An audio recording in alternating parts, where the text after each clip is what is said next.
Hello and welcome to Shape the System, where we find and tell the stories that help people to rethink the way the world works. We interview people from all over the world who are helping to change our systems for the better. Shape the System is an independent podcast with support from KPMG High Growth Ventures, who help ambitious founders and their teams scale up for success. More about KPMG High Growth Ventures after the interview. We hope you enjoy this episode. Hi everyone, welcome back to Shape the System. Talking to Scott Graham today from Rex Energy. Stoked to have you here, Scott. Oh, we're stoked to be here, and thank you for the invitation. I firstly want to understand why there's a Roman helmet behind you, and then we can dive into the interview. That's right. There is a King Leonidas helmet behind me. That's actually real horsehair on it. That's right. And the story behind that is I ended up at these markets called the Yamundi markets. Okay. And there was this guy selling movie props, so I bought it. And it's actually, that thing is super heavy. Yeah, I bet. Yeah, probably the kind of thing they wear into battle. Is there any parallel here with what you guys are trying to do, or just look, charge the field, man. You know, there's never give up. That is an absolute, from an entrepreneur's perspective. It's almost like those of people who give up, they were just about to find success. Yeah. You know, they would have just taken another few steps or gone another few days. Or held out a bit longer, I think, in the case of the 300. Exactly right. Yeah. All right, so we're going to get into all that, which is fun. But what I want to start with is I want to understand kind of the energy market. And we haven't actually spoken that much about energy on the show before. We had the Amber guys in quite a while back. Yeah. And there's potentially some parallels here, but putting that to one side. Energy is obviously huge in kind of broad brush of energy, but I want to narrow it down to the part of the sector, the market that you tackle, that Rex Energy tackles. So let's just firstly talk about what that is and help me understand the size of that market in terms of overall energy usage and where that's all going and how that's playing out at the moment. Let's start. Absolutely. Well, if we just start with the energy markets where they are today and where they're going, it's horrifying, right? The federal government, I believe, just a few weeks ago announced that there was going to be a 56% increase in the cost of electricity across the board in Australia over the next 24 months. We're already amongst some of the highest electricity costs in the world. And that really has a lot to do with how big our country is, our small population, and the massive amount of transmission distribution that is required to cover that big landscape, right? And span that big landscape. So just a few of us have to pay for big infrastructure. That's one of our problems, but not all of them. And the other big issue that we're trying to tackle in the industry is something, it's been an age-old issue. It's actually been a completely ignored segment of the renewables energy market, and that is the tenants that operate, like the majority of the world lives and works, let's say, inside multi-tenant properties. Right. But if you're a tenant in a multi-tenant property, you don't own the roof. And how do you access the roof? And then the electrical infrastructure. And many times you don't even own the building itself, right? You're just a tenant. You might own the walls of your tenancy, but you certainly have no equitable access to the roof space or the communal energy infrastructure to install renewable energy. Yep. And so what we set out to do is say, hey, there's a big problem here. That needs to be fixed, because the tenants that live and work inside multi-tenant properties receive really the worst energy rates in the entire country as a result. So you don't get those big industrial discounts that the big industrial operations get, and you certainly don't have the really low energy rates that kind of exist in the single tenancy households because they can apply renewable energy. Right. Interesting. There's a few things I want to unpack here. So the first of those is just in this mushy middle, if you want to call it, not the big end of town, not the little end of residential, which both have some levers and controls that they can pull. How much of our energy usage, say Australia is a microcosm for globally potentially, is in that sector? If I were to sum that up, so our total available market in the country of Australia exceeds $275 billion. Of energy consumption? Yes. So of project work and energy consumption. Energy consumption sits in the billions in this realm, and it is a horrifying prospect, especially as you see energy rates going up. More people moving into multi-tenant properties, they're horrified. Yeah, and there's not a lot of levers you can pull. My understanding, having some very limited exposure to having to renegotiate our energy at an office we had a couple of years ago when we had an office, was some nature of kind of a PPA. Is that what it's called? I think a purchase power agreement. I want to use that more as an entree to understand what are the levers at the moment, sort of pre-recs, that kind of exist in the market for someone in this multi-tenant or residential development to even pull? Absolutely. And that's an excellent question, actually. The market had something called embedded networks, and embedded networks certainly had their space. That's where you install all of the energy entering a multi-tenant property, whether it's a shopping center, a homemaker center, a residential building, or even retirement communities. It makes no difference. Those big main cables are actually put through one big meter, right? It's called a CT chamber, right? And in that CT chamber, there's a big meter that exists, and it meters all of the energy that enters or, of course, exits from renewable generation, if that's the case, a particular multi-tenant property. So it treats all of the tenants as one, and you can kind of buy the energy in a Costco format, right? So you're buying energy in bulk a little bit. But since the wholesale markets have had those massive fluctuations recently, the majority of embedded network companies have unfortunately gone out of business or are in the process of going into insolvency as a result of they would lock in a low fee for those tenants for a period of time, 5 years or even sometimes 10 years. And then with that marketplace volatility, it's actually made a situation where these embedded network operators are buying energy for more than what they're selling it for. And so it's created a bit of an upside down situation for them. I mean, we saw that played out in the retailer space, earlier in this year. We're almost at the end of the year. As we have this conversation. And it's interesting as well, like just going down that rabbit hole for a second here, I guess part of the problem with the way these embedded players worked was that they were trying to make their money out of the arbitrage on the thing, but that left them horribly exposed to the thing itself with no way to control that because they didn't control all the pieces of the puzzle. I mean, maybe they could have solved that with hedging. And so it kind of leads me to a thought or a question, and this is not something I know, but is that there's kind of been bits of the technology available to be able to do this kind of multi-tenancy management, but it kind of hasn't modernized with what's happened with renewable energy. Am I reading between the lines right on that? Absolutely. It certainly has not modernized in any such capacity. Look, our energy grids this year are 140 years old. Right. In 1882, Thomas Edison designed and built the world's first centralized energy transmission, distribution, and generation system, right? And it was DC power at the time, Vincent. But, certainly what happened was Tesla invented the AC motor, electric motor, right? And Westinghouse won the World Fair. And then we just changed everything to AC power. It was more cost effective to run on AC power than DC power. And so, look, we've been basically operating the same way for 140 years. Right. But what started to happen in the marketplace is the energy grids were fully directional. Right, Vincent? So that means that we were producing energy at one place, transmitting it and distributing it to where it's consumed. But nowadays, we have renewable energy inside the network in single-tenant properties, and they're producing energy and then sending energy back to the grid, which means the grid is now evolving into more of a bidirectional type of a situation. It was never built for that. It's not designed for that. And it actually has degraded our ability to provide energy in a predictable fashion into the marketplace. It's actually making energy more expensive as a result. I want to understand, because I think we tend to use this word, the grid, and mentally I leap to, there's a power line out there, that's the grid. It is. But I feel like the grid's probably more than that. Like when we talk about the grid, what is the major components that make up a thing that someone in the industry would actually call the grid? Awesome question. So the grid consists of large-scale centralized generation, right?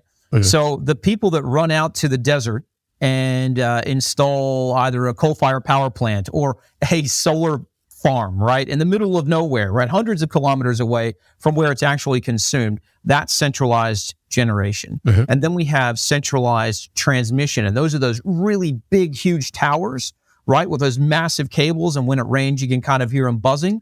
Right? That's live near them kind of thing. Don't go near them. Don't buy a house near them. There's a lot of electromagnetic field around those, which is not healthy. And then we have substations, right, which takes those big cables coming from those high voltage cables, right, and it punches that energy down to something called medium voltage, right? And substations are those fenced-in locations with a whole bunch of crazy-looking electrical devices in them, and you drive past them and you look at it and you go, yeah, it says danger high voltage. I'm not going to go hang out there tonight. Yeah. Yep. And then you have your distribution poles and wires, right? Some of them are actually underground. Some cables are ran underground, but you can use those poles and wires where you see a lot of older neighborhoods have them, a lot of older areas in Australia. I think we've started the process of maybe running a lot of that infrastructure underground now. And then we have our medium voltage to low voltage transformers, right? And those are those big green boxes, right? That sit on the ground. Kind of thing. Yeah. And that's really what the grid is. And it's public. The majority of that is actually publicly owned, unless you're in certain states where it's a bit of more of a kind of a model where private companies have bought a lot of that infrastructure, Vincent, right? But in Queensland, for instance, all of that infrastructure is publicly owned. Yeah. So until it gets to your facility or your building, that is what we refer to as the energy grid. Got it. And one of the reasons why I asked this was because it feels like a lot of that is kind of connecting infrastructure at varying degrees of scale. And there's probably intelligence at a switch level, but it feels to me like that grid itself, other than maybe what's happening in the centralized power thing, doesn't have a lot of kind of grid level intelligence. And is that part of the challenge you face when energy comes in the front door? You're like, well, we need to add the intelligence in because we're essentially like a small grid ourselves inside one of these buildings. Look, there's very high level intelligence that's involved with that, Vincent, kind of 30,000 foot view intelligence at the moment. There are wonderful companies out there that are, making a really big push to add some intelligence at the substations and transformers so that we can understand a little bit more about what regions and what areas are actually imposing a lot of energy demand and at what times of day. But look, one of the other issues that exists, there's a number of issues that actually exist with the centralized energy grids. And I believe wholeheartedly, so in the future, that the centralized energy grids of every country will only be there to back up what you cannot generate, store, and supply yourself at all of your own facilities. I believe that to be completely true. Yeah. But one of the other issues is that the grid and the energy retailers in the grid tend to only meter in 30-minute intervals, right? So they're only taking a snapshot every 30 minutes. And that's quite slow, right? The speed of light. So yeah, certainly speaking. Yeah, exactly. Good. I've got a couple of kind of follow-on questions here. But the first one mainly relating to it was something I sort of touched on just a bit earlier, but in terms of the bits of the technology that have been around to understand, like a smart meter is probably a simple version, but at your scale, it's something that deals with a lot more type of pieces of the puzzle, or those puzzles are moving much faster, or there's a lot more variables. That technology, bits of it have been around for a while, but I'm only really seeing in the last few years the emergence of really bringing those things together in kind of the way that you guys are doing, which we wanted to dive into a little bit. What's changed that means that this is now really critical and important or possible? Yeah, look, if we're talking about smart metering and old meters were quite analog, right? They had that little disc that spins in them or whatever, right? Yeah. And you had to send someone out to read those meters. It would astonish you how many sites actually still use those meters. Even big buildings. Massive buildings. If they've been around for a few years, they still send a meter reader out, Vincent, to read the meters at those buildings. Wow. I would say, I used to do a lot of work in buildings. It was about 3.5 years ago. And I would still say about 70% of the buildings that I entered had those meters. Wow. Amazing. So it isn't the text there, but someone like you or me would see it because we're aware that the text's there, but the vast majority of these buildings are still massively underutilized from a technology perspective. And kind of a follow-on question to that is I think you slightly answered it before, but maybe if there's more to it, is the thing that's driving the opportunity now for you guys and for the industry generally is just what's happening with renewables and the variability of energy and energy prices, meaning that the opportunity is there, and I guess the emergence of storage as well. Is that kind of the big levers at play here? Well, there's a few levers. Look, I think if we go back to the smart metering real quick, and it's important to understand that smart meters cost money. Installing those smart meters, there's really not a return on investment for those. Right. So if there's a meter that's in place and it's sitting there and it's working, they're not going to remove it and replace it because that's going to require generally an entire meter panel upgrade to bring it all up to code. That's considered major works, right? Mm-hmm. So I wanted to answer that, and I also wanted to say that smart meters really aren't that smart, right? They're really just capable of sending information to the cloud. Right. And maybe taking a few more snapshot readings than what an old meter might be able to do. So, smart meters do enable, a little bit of detection as to energy moving back to the grid. Mm-hmm. Sometimes they can read something called power factor, but that enables the energy grids to actually charge you more. Right. Right. I would So pay for that. really, yeah, they're a tool. They're actually more of a tool to charge you more. And so, just so you know, look, there are a number of factors that are contributing to why Rex Energy is emerging as a major player in the marketplace, and one of them certainly is the volatility, as you've mentioned, of the nation's energy retail market, the wholesale market. It is just going everywhere, and the federal government knows it's in trouble. You had Anthony Albanese the other day talking about it, Right. And then they're saying, look, we're going to try to fix the wholesale market price, but then when the wholesale markets go above that, we're just going to subsidize it. Well, that's still our money. We're still paying for it. Government money is our money. And we need to realize that in Australia, and we need to think things through a bit more intelligently, right? So that's one major issue. And I'm certainly not casting blame on anyone, because this is a very difficult, or either party of any government in any such capacity, because coal is becoming more expensive and it's becoming untenable as a power source, right? It's becoming untenable for a number of reasons. One, certainly the cost of coal is going up because demand of it is decreasing in the world. So the laws of supply and demand apply to everything, right? And then we also have a number of issues that we're all aware of, and that's carbon emissions. Carbon emissions is not very popular these days. We're willing to pay a little more for energy in some instances to avoid those carbon emission issues. So we're just really not maintaining coal-fired power plants. We're allowing them to kind of self-destroy, and when they're done, we're just going, okay, well, we're going to back that up with renewables, Vincent, right? And large-scale renewables are expensive to deploy, right? There are still transmission and distribution losses associated directly with solar systems that are installed in the desert, as it would be if there were coal power plants there, right? So we have to be mindful of that. But the difference is that you can produce energy only during the day, and then you need to overproduce energy during the day then, right? And then store that in some form of energy storage that's cost effective. Lithium, unfortunately, when you run the numbers, is actually really not a cost-effective method of storing energy. Lithium is extremely expensive. It's highly, flammable, right? And I don't know if you've ever seen someone mix lithium with water. Yeah, it's I was going to say the videos of occasionally when it happens to a Tesla.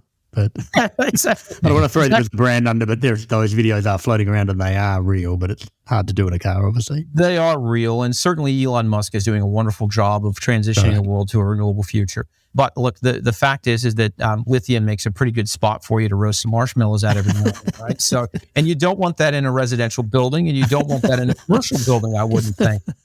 Yeah. The marshmallow shop. Yeah. Well, a number of factors. And certainly the other thing that's happening is we're finding that a lot of folks are approaching us and they're saying, hey, I want to decarbon. I want to build carbon-free neighborhoods. So, we have companies coming from Japan. A company called Tokyo Gas will be visiting us from Japan to visit our site and look at our, we have a fully operational autonomous power plant powering an industrial district here in Southeast Queensland right now, 24 hours a day. Renewable energy. It's incredible, right? So they're coming down to see it. We have a ton of property developers, a ton of retirement community property developers. And this is a really big space for us, Vincent, right? These people are on fixed incomes. And one very exciting project and what this particular customer wanted to do, and they're worried about the price volatility of energy and retirees being on fixed incomes. And certainly that makes perfect sense, right? And one thing that they want to do is just build our systems into their facilities and offer their tenants some of the lowest cost electricity in the country, because we don't have to pay transmission, distribution, grid access, fuel to generate our energy. Our power plants just autonomously operate on site. Yeah. And so they're going to be offering probably 14 cents or less cost per kilowatt hour energy on their site. And so there's probably two bits of this that I want to kind of go to. I think I'll ask the first bit first. Sure. That was recursive, but right up front, you talked about part of the challenge in Australia being that the infrastructure to provide energy is a big part in terms of the infrastructure. We have an disadvantage in that we're not Switzerland or Singapore with a large number of people in a small place. We're the opposite. And so there's kind of the benefits accrue to people who can generate and store and use energy locally because of this. Now, there's a bit of a challenge, obviously, because the fixed cost of the infrastructure doesn't disappear just because 90% of the energy is being produced locally. So presumably in a free market or in some kind of macro market that would respond to that, the cost of the fixed infrastructure would go up, and you'd kind of beg from Peter to borrow to pay Paul, or whatever exactly the saying goes.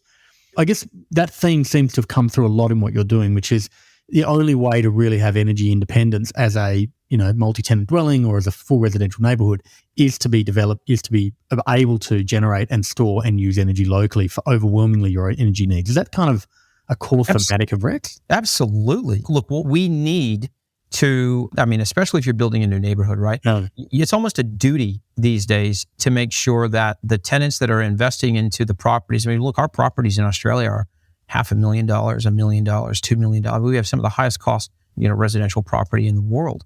And you should really get something for that. You shouldn't buy a tenancy or buy a home and then have to pay ridiculous energy bills on a monthly basis, right? Right. So the concept behind Rex Energy did start with, hey, can we produce 100% or even more than 100% and support the grid with the additional energy, right? On multi-tenant properties, store it and just supply that over a 24-hour period to the tenants, drop their cost of energy, and basically just have the grid sitting there as a backup for a rainy day when we need to import maybe 10% of the energy. Yep, got it.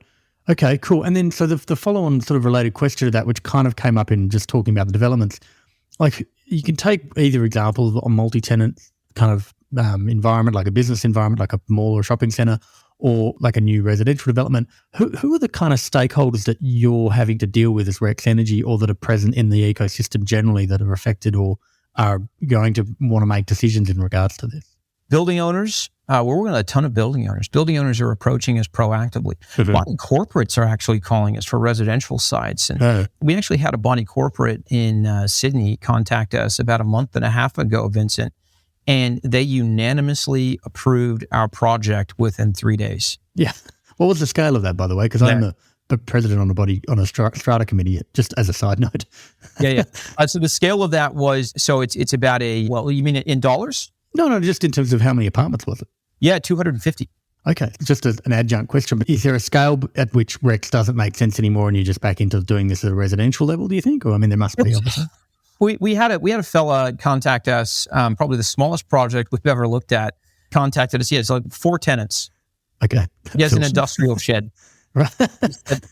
I don't do this, I'm going to lose my tenants, and so, we went. And so, one thing we like to say to ourselves, and we remind the team of it quite frequently, is, we're here to help people.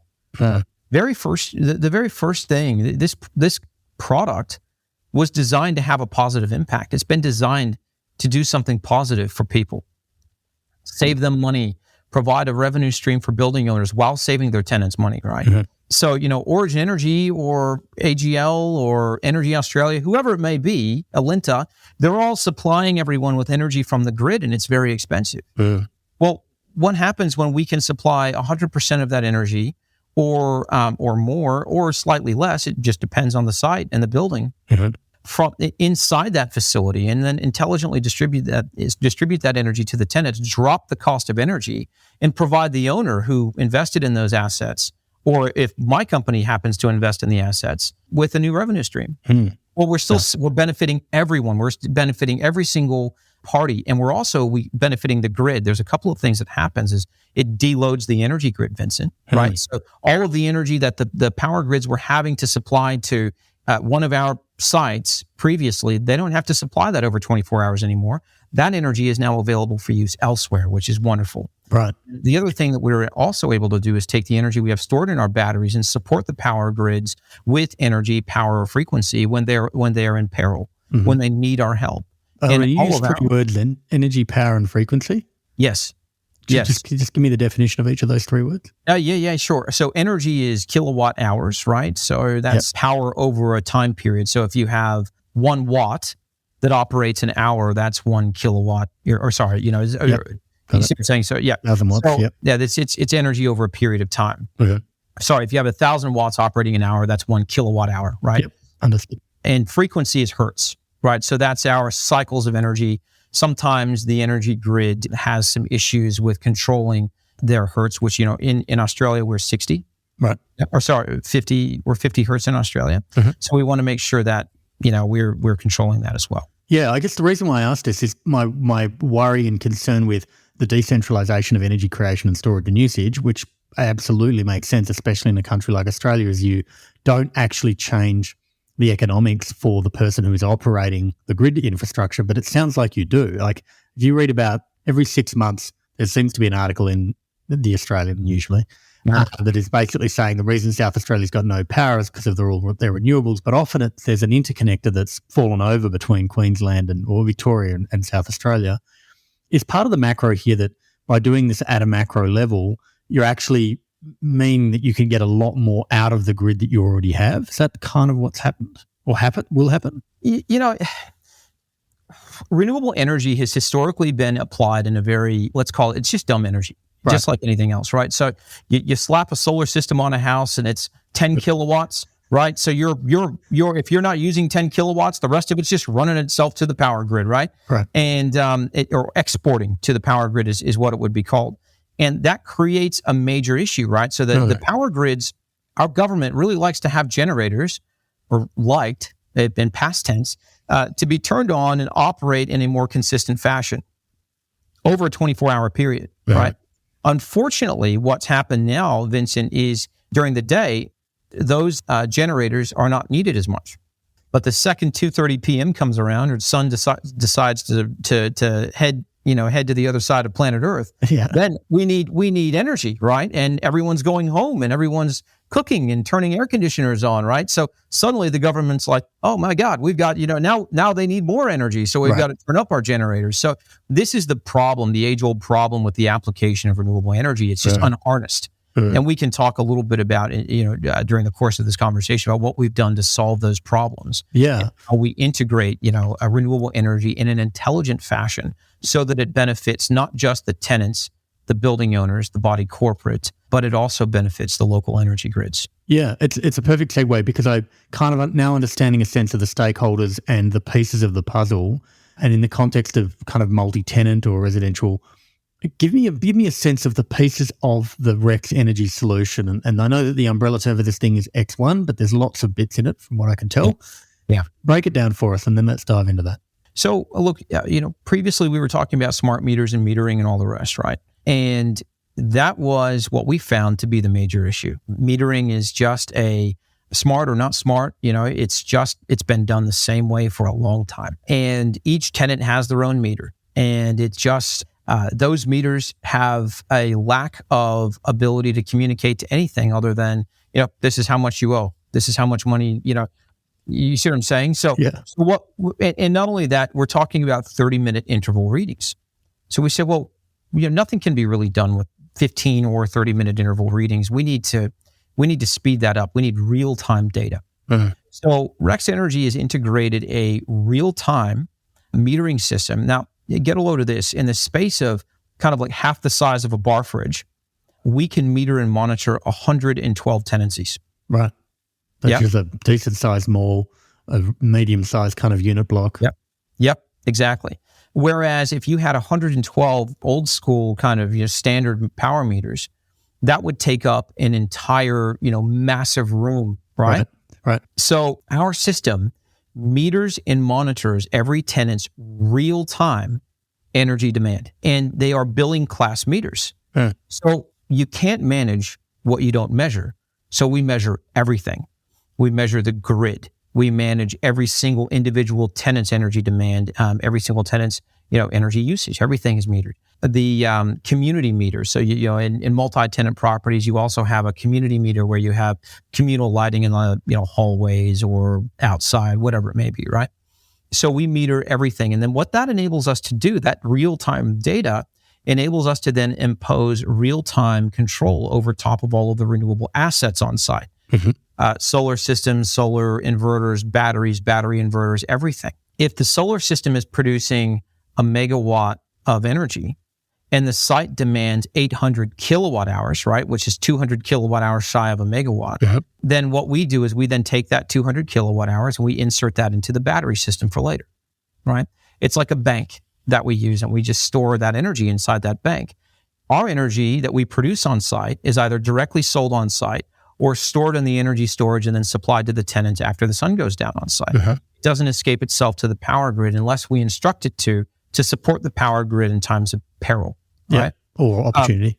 Or opportunity, yeah. If there's a big opportunity and we can make 10 times the amount of money and give everybody free energy for the night, then by gosh, we're going to do it. Mm-hmm. And regardless, the same amount of renewable energy is either being discharged to the grid or discharged to the site. So we're very happy, which is why we kind of, the first name of the product was the Renewable Energy Exchange. Right. Because we could said, it's intelligent and it sends energy wherever we desire. So look, that's the foundation of what we've developed. But we also then make that data available to the tenants, right, in real time. Their mobile phones become their power meters. Okay. So a tenant can open up their mobile phone and they can see their real-time energy demand. They can see their energy bill for this term increasing in real time as they use it, right? Awesome, but kind of scary. Yeah, also but kind of scary. Yeah. They might go, oh my God, kids, turn off those lights. You might end up piecing things a little bit better, right? Yeah, no Xbox tonight, So, but aside of that, great data for the tenants because it helps to educate people on how energy actually works. Mm-hmm. They've never had this information before. I don't know if you have like AGL's app. AGL's app updates every 24 to 72 hours. Right. Great.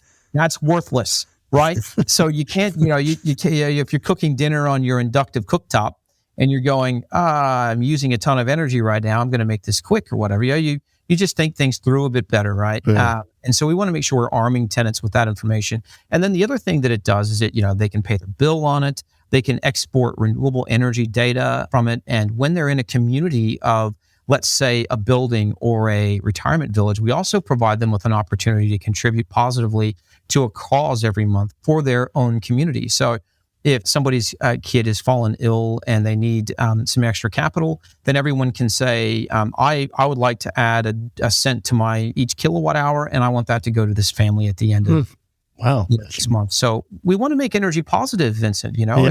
It's been such a negative for so long. Let's do something good. I think that was the first energy joke, by the way. Yeah, positive and negative. That's it. Yeah. Okay. Gotcha. Yeah. I mean, look. There's so much of this that's fascinating, and obviously, once people, you said it right before, right? If people can measure things and they can manage things, right? They can change behaviors. I am a customer of Amber, so I have the ability to turn on my induction or non-induction or whatever it is, electricity based on 30 minutes increments, and that absolutely changes the dynamic. I'm curious. You will have seen, new builds, right? Where someone says a new mall, and look, we're putting in Rex from day one. Yeah. But where you've gone and found a site that wasn't Rex and it's become Rex, tell me what the impact was in whatever quantification you want. Yeah. For instance, the industrial district that we're in right now, right? So prior to Rex Energy, I think the tenants were paying somewhere around 38 cents a kilowatt hour all up, plus your daily fees and your metering charges and all of that stuff. So it was probably a bit more than that if you divided it out properly. Uh-huh. Now, we installed our system here, and the tenants are saving roughly 50% on their energy costs. Wow. And these are businesses. Yeah. These are businesses, Vincent, that if they're not saving money, then the cost of their product delivered to Australians is going up.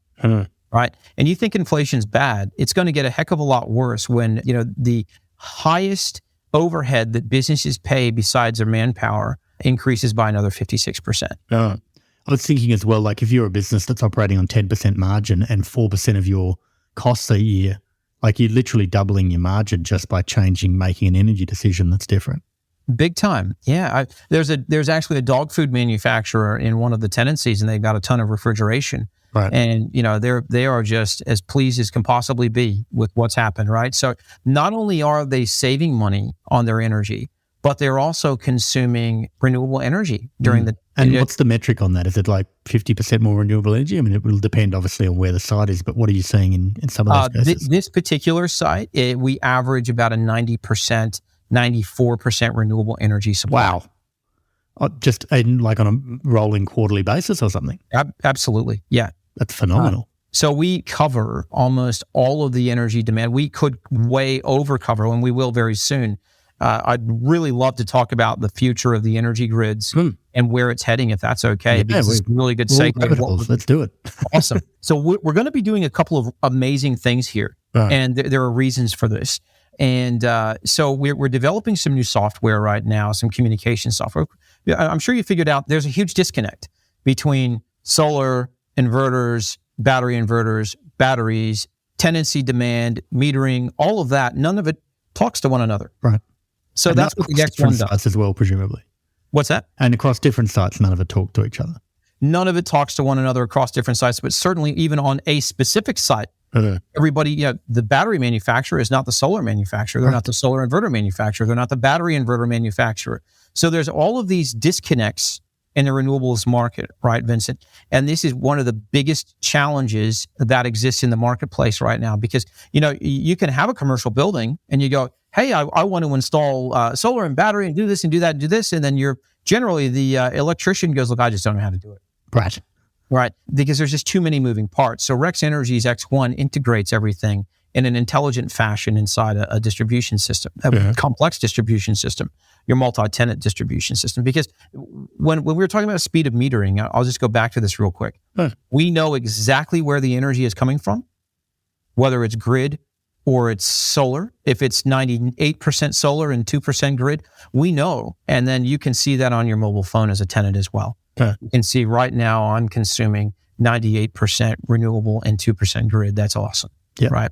Yep. Now, what I think is about to happen with the energy grids, and look, it is happening.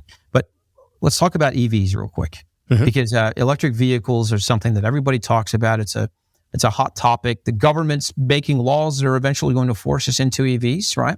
But our infrastructure is not ready to support it, and it will take trillions of dollars of investment to pave the way to enable the transition to electric vehicles, right? This has a lot to do with the capacity within our transmission distribution systems, right? So existing facilities, your transformers that exist, those medium voltage to low voltage transformers, are not designed to be able to charge vehicles and supply energy to buildings. Right, at the scale that's needed for 200 AVs in one residential apartment. No way. Not even a 20% uptake in EVs. Wow. It's not prepared for it. Right. So supercharging one EV in real time, Vincent, consumes as much energy as a Kohl's or Woolworths with every refrigeration, lighting, and air conditioning load turned on simultaneously. One EV. Wow. Okay. So imagine if you're at work. Imagine how many times do you go to charge your mobile phone? It's all the time. And it doesn't charge. And you're like, oh, it didn't charge. You wake up in the morning, you're like, oh, I forgot to charge my phone. Or it's ruined my day. Yeah. Now I'm going to be behind the 8-ball charging my phone all day long. So people are going to need to supercharge their vehicles. They're going to need to. That's a reality. And so what does that mean?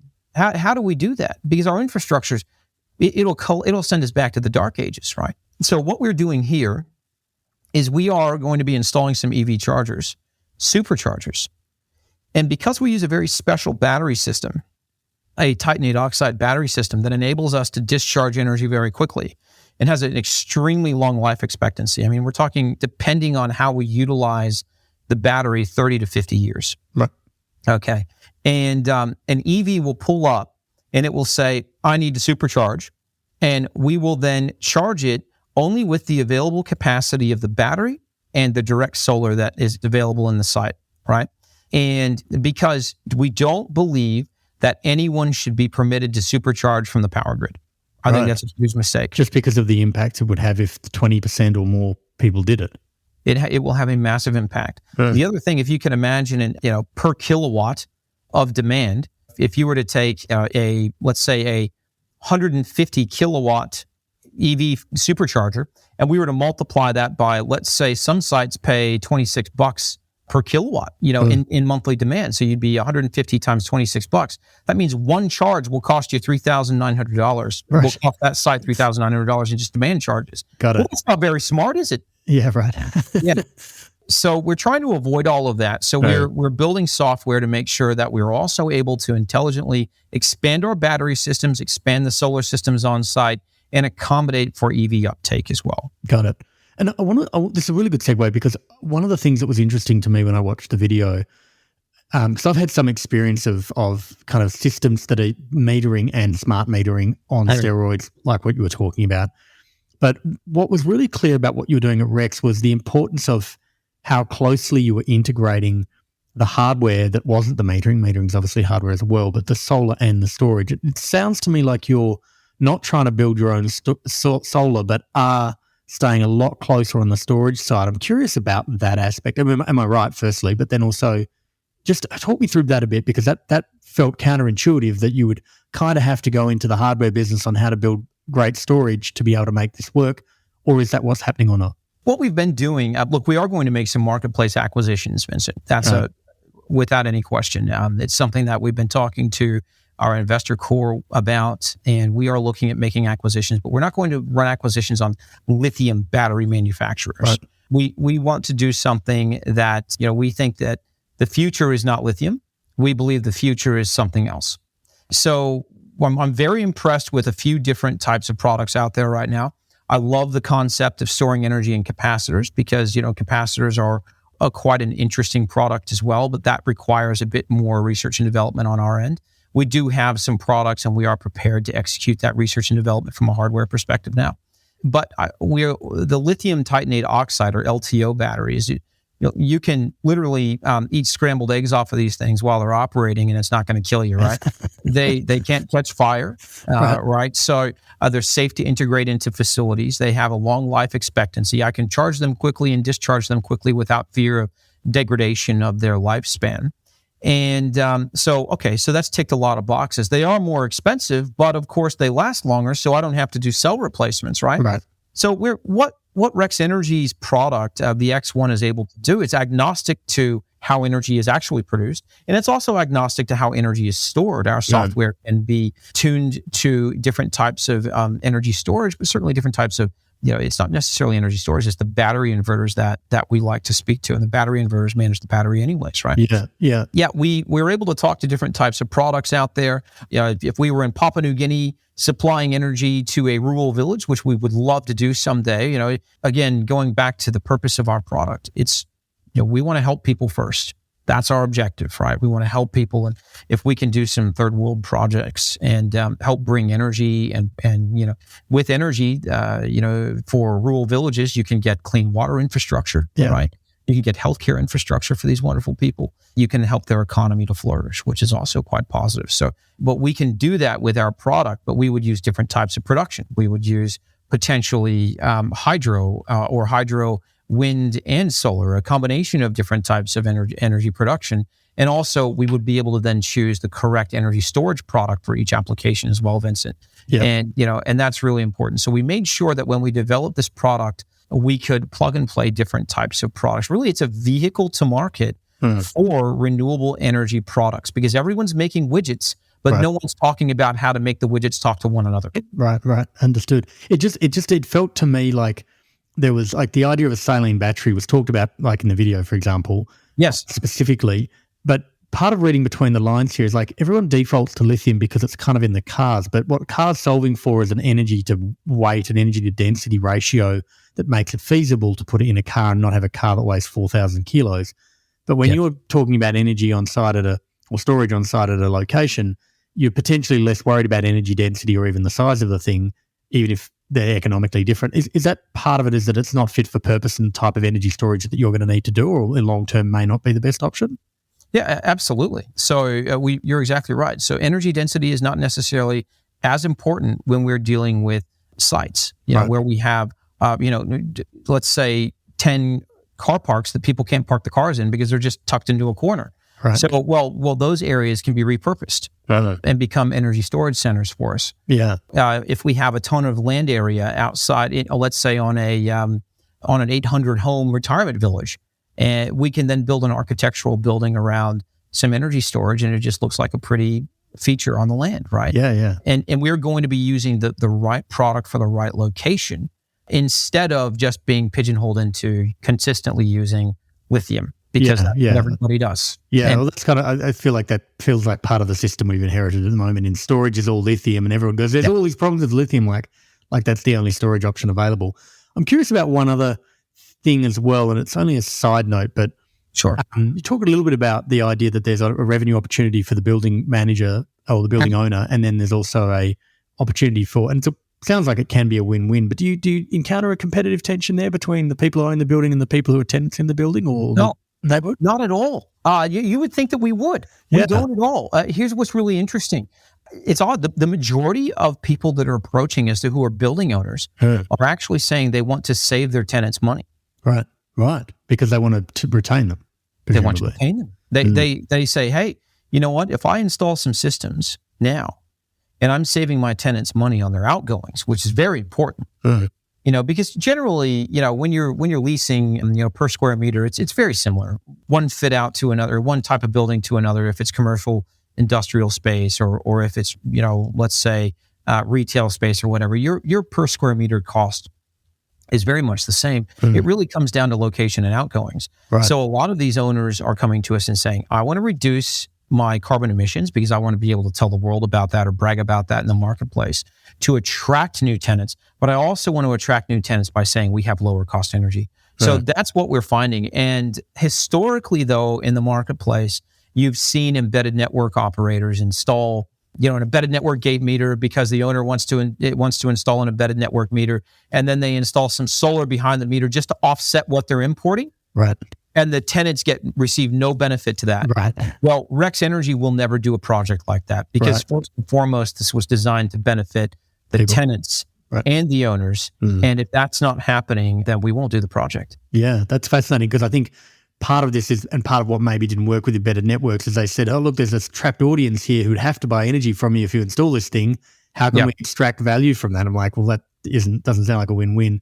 So it's part of the culture of you and the business such that you actually have to embed that, sorry, another energy joke, into the nature of what you're doing so that you're actually aligning the outcomes for all of those stakeholders. 100%. So look, we just won't work with people who want to just turn it into a cash cow. It's not an option. So if the tenants are not benefiting, then there's no project. Yeah. Or we can install the systems and benefit the tenants, and then the building owner wouldn't have to invest into it at all. Mind if you do it, I don't want to invest in it, but if you want to come and invest in it and make it work, that's fascinating. Just on that model, just as so in some cases you're the actual operator of the network. Yep. Rather than the owner. Wow. Yeah. How do you evaluate that? Well, so for instance, up at this retirement village that we're prepping up to do in northern Queensland, it has about 800 tenants. And the site owner is going to basically have us come in. They're going to pay to have us come in and install our infrastructure. They're going to pass those costs on to the tenants when they buy their tenancies, right? On an equitable fashion, right? Grandfathered location, whatever. Yeah. So, well, let's say the project costs a certain amount of $1 million. Then that amount of money divided by 800 tenancies is the cost that gets added to each tenancy. And then all we do is we charge a fee to operate the network with our software and our systems. And that also pays for future software upgrades and all the rest. And then we also handle the maintenance. So look, that's how we're going to deliver probably 14 cents or less cost energy to the tenants of that retirement village. Fascinating. I mean, it kind of feels like the lift in the apartment, right? There's someone has to come in and install the lift. Someone has to maintain the lift. But no one's paying to get in the lift every time. They're like, because I live here, I get access to a lift. I don't have to take the stairs. Yep. It becomes a utility scale infrastructure at that scale rather than at kind of, macro global scale.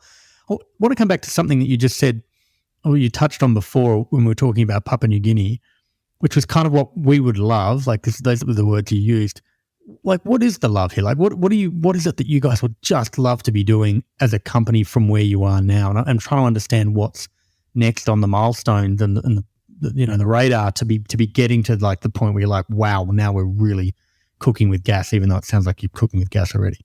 Yeah, well, look, it's all about us getting out there into the marketplace and making a difference, helping businesses to survive, helping people to lower their overheads, and and we can only do that these days with on-site generated, stored, distributed product energy. That's it. Right. That's the only way to say it. The volatility, you call it volatility, it's just going up. I don't know if it's volatile. It's really just a 45-degree angle off the cost of energy. We call it price volatility. It's certainly not volatile. It's just going up. We want to make a difference. We want to make a difference. We want to make a difference, not just with people who live and work in properties, but we also want to make a difference in rural communities who are really struggling. And so, look, it's something that we aspire to do. I've started some discussions with the Department of Foreign Affairs and Trade. I'm actually going to India to meet the federal government on invitation in January. The Indian federal government?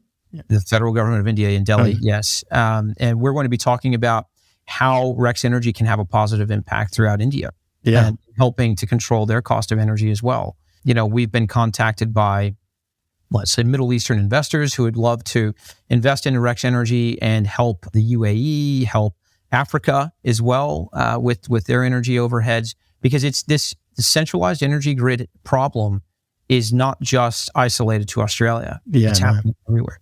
But one of the most important things that I think we can do as a company is really jump into the Pacific, because the Pacific, they burn diesel 24 hours a day, 365 days a year just to power everything.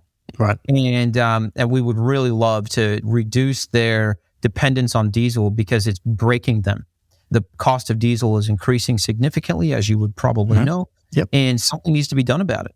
These are already pretty disadvantaged countries who really need help. We're just in the early stages, very early stages right now, but there's a lot of United States capital out there and even Australian capital out there to help set our infrastructure and make a difference. And so Vincent, if you ask me what's on the horizon, what's my passion is making a difference. Yeah. I mean, you've got unlimited opportunity to do so, I would suggest, in energy. There's a lot. You threw out some pretty big numbers at the start. I want to ask kind of one final question, which kind of relates to how you ended up doing this. Like, it is predominantly what sounds like an American accent. Yes, hopefully I'm not getting that wrong. But with the slightest amount of Australian twang. So I'm trying to understand that arc of the story, but put that in the context of Rex for me as well. Sure. Well, I grew up in the United States, grew up in a little town called Dublin, Ohio, in the United States. Maybe it's not a little town anymore. It seemed like it back then. It's where kind of the Memorial Golf Tournament takes place every year, the PGA. Yeah. Okay. So it's just a golf community. It's a beautiful place. I grew up there. I ended up working as an energy consultant to the U.S. military, well, almost every branch of the Marines, primarily the Marines, Army, Air Force, a little bit with the Navy, even did a little bit of consulting with the Department of Defense, the Department of Homeland Security as well. Yeah. Then I moved to Australia about 10 years ago. And it was just, I was tired. I kind of just, the United States seemed like it was just trying to figure out who it is. It still is trying to figure out who it is. Right. And I wanted to come to a country with better weather, for the love of God. I was so sick of snow, Vincent. So, I had some friends here in Brisbane and I went, I'm out. It's true. It sounds stupid, but everybody speaks English here. At least I thought. Yep. Before I moved here, but it's a different type of English. I remember the first time I heard somebody call someone a bloke, I thought they were cursing at them. Talking about their thong, and you're like, what the hell? Yeah, what? Well, I don't. Yeah. So, but yeah, to the beach. Come on, man. Mate, we could do this all day. I mean, there were so many. I remember I sat down with some very, very Australian people my first few days here. And I probably captured 20% of the conversation. I was just looking at everybody. I don't know. But look, I ended up kind of designing and building embedded network infrastructure for a while. And for other companies. Yeah, for other companies. So, I worked with some of the really large energy retailers, worked with some of the little energy retailers, worked with some embedded network operators, and so I think that it wasn't necessarily through that journey that I figured this out. It was a little bit before then that I figured out there was a big issue. So I was working with these people who owned pubs and clubs, and they were building a shopping center and a hotel and a few other things. And I'm looking at it and I'm thinking, why can we not install solar here and supply all of these people with energy from solar and, meter it properly and, and figure out who's consuming what, whether it's solar or whether it's grid energy. And, I remember the gentleman that I was standing next to when I first had said that, he goes, "Oh, that's all too hard, mate." Right. And that stuck with me for a long time, Vincent. Right. Yeah. And then as I'm designing and building embedded networks, I'm looking at all of these multi-tenant properties. These people are at the mercy of the energy grids, right? These shopping centers, these homemaker centers, everyone, these residential townhouse communities, everyone, they're all at the mercy of the energy grids. And I'm looking at them and wondering, why is there no renewable energy installed in these buildings or in these properties? And so I started to do some research and began to unravel what the real problem was. And it really came down to the fact that renewable energy and energy itself was just historically dumb. And I needed to add intelligence and telecom infrastructure to it. So, basically I went out, I hired telecom engineers, electrical engineers, software developers, low voltage switchboard engineers, de-risking people, and I threw everybody into a room and I said, look, here's my idea. We've got to make it work. These people need our help. And the X1 is what we came up with. Yeah. I mean, it's a fascinating open story. And the thing that still would love to just understand as part of that is the fact that you're out solving energy and using renewables to do it kind of makes it impact led by default. But I remember seeing a TED talk with a guy who used to dig up coal, now says he's part of the energy transition because he's now digging up gas. And I said, clearly he's seeing a commercial opportunity and it just happens to be pivoted in the right direction. Rex is actually purpose-led in what you're doing and how you're doing it. Where does that part of this ethos come from for you? Look, I always said if I were going to found a company, be the founder of a big company, that company needed to have a positive impact, right? My heart would not be in it, Vincent, if we were not doing something that was actually designed to do something good for humanity and good for people and in a space that's needed. When we talk about money is one thing, and you have to have money to make a business work, and that's all aside. And, we have great people at our company and that surround us that pay attention to all of that. But the wonderful thing, gift that I've been given by those people is the ability to just laser focus on doing what's good. And I think that as long as I focus and our company focuses on helping others and helping businesses and helping buildings and body corporates and the people and the tenants that reside within to reduce their overheads and reduce their carbon emissions, this is really important, right? I mean, look, energy historically has been generated by coal, right? And mining lithium is horrific for the environment. It's horrific. Right. And we still have actually not truly figured out how to recycle lithium 100% and make that a cost-effective operation either, Vincent, right? So, and anyone who says that we have is not being truthful. Right. So I think that, we are very we're absolutely purpose-led. And I think that's actually got a lot to do with our success. Because when we sit down with a customer or a client or somebody who needs our help, we're sitting down with them with the primary objective to help them. Our primary objective isn't to make money off of them like a stockbroker might be when they're meeting with you or whomever. It's our objective is to help people. And that's I think that's really being led by positivity and good nature has actually turned our company into something that's just brilliantly successful. Look, we get inbound inquiries every day now. And we started advertising 6 weeks ago, and we have over $45 million of opportunity into the pipeline. Yeah, that's a positive ROI that the marketing agency will probably claim.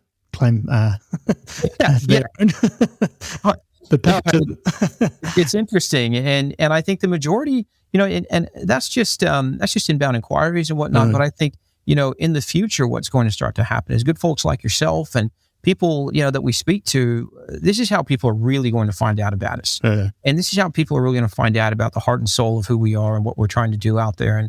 And I think that somebody's got to do it, Vincent. Somebody had to do the hard yards. Yeah. So we raised $3 million to build this technology, and it took us just under 2 years.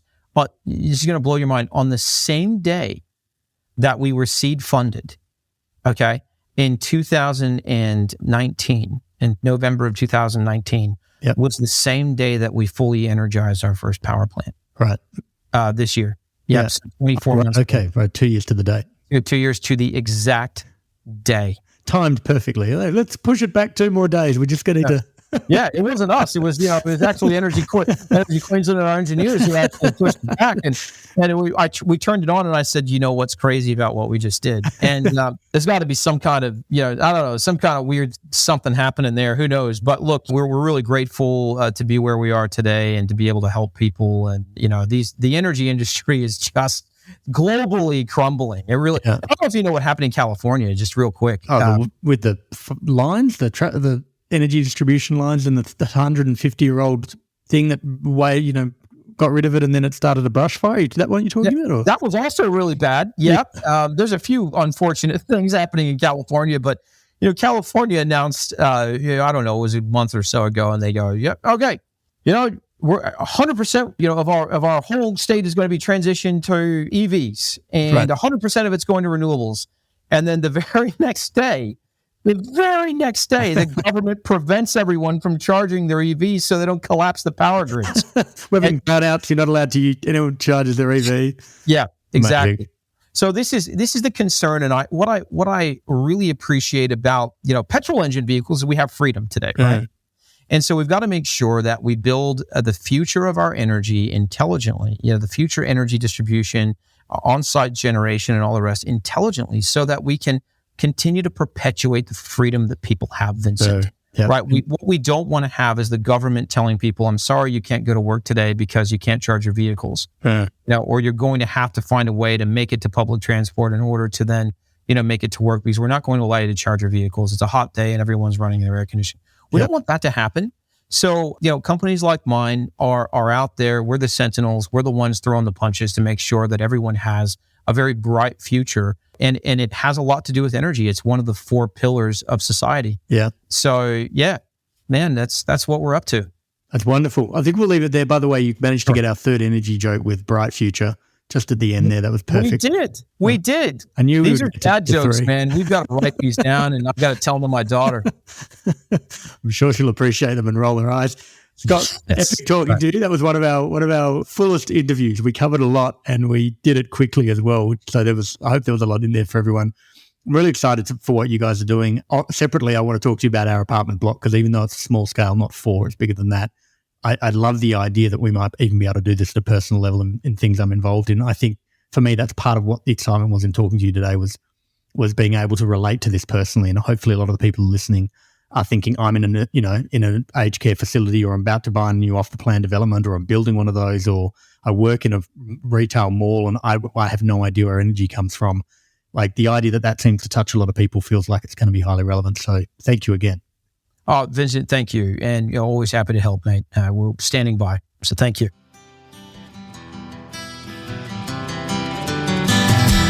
We hope you enjoyed this episode of Shape the System. As usual, if you'd like to suggest a guest, someone that you know who's helped change a system for the better, please go to www.shapethesystem.org, click on the top right-hand corner, then click Suggest Guest. Make sure that you click subscribe so that you get the new episode. Shape the System is an independent podcast with support from KPMG High Growth Ventures. Connects founders to the services they need along their journey. Whether you are looking to refine your strategy, mature your finance function, prepare for a capital raise, expand abroad, or simply comply with regulatory requirements, they provide you with the support you need to drive your business forward.